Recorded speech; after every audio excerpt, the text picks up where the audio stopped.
Well, is this just an embarrassment for Gigaba, or will there be more serious repercussions to his image?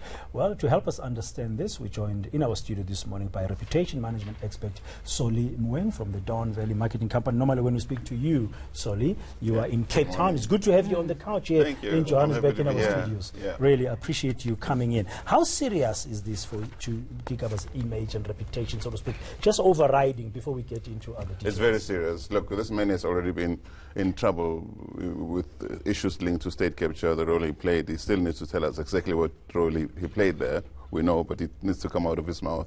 Now, this is, one could say it's a personal, private thing, but this is a public figure. This is a senior government minister in South Africa, and he's basically given Ramaphosa another low-hanging fruit for dismissal. Should he be crucified, though, for doing, I mean, this is, as you said, private matter. He didn't mean this to be public.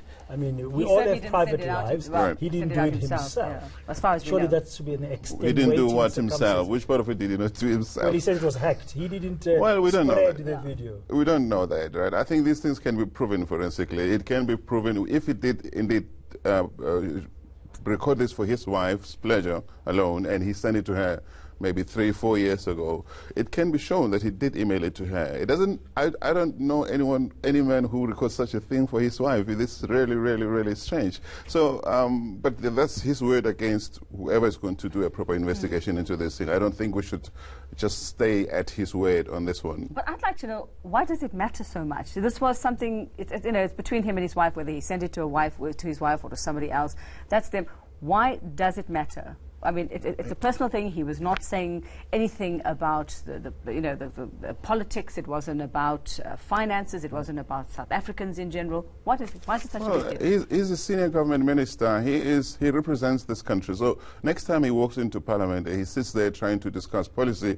People are going to be looking at him, imagining the stuff that they saw in that video. So he no longer has that aura has disappeared around him as a minister. People are not going to respect him anymore. Oh, I think that disappeared a while ago. I don't know. When I was just thinking about, I mean, in this particular case, I think it goes to the image and that whole issue of respect. Right. Yet again, there's a further erosion, maybe, in terms of his image. Yeah, look, his image was already damaged long ago, as I said earlier, and this really just diminished, totally destructed. The apology, does it go somewhere to say, he said he's apologized for it, and then he claimed there's hacking. The apology, does it help him in any way? Well, I'm not sure what he's apologizing for exactly. Is he apologizing for the thing being out there? Is he apologizing for having done it? I mean, the fact is, we all have to be, we live in a world where Big Brother is all over the place. The things that we do and the things that we put on the internet, even if you email something, it might end up in places where you never thought it would go. It's extremely important for young people, for older people, to be careful about what images of themselves they put on their phones or they put out there. It could have been hacked, but I don't buy that story.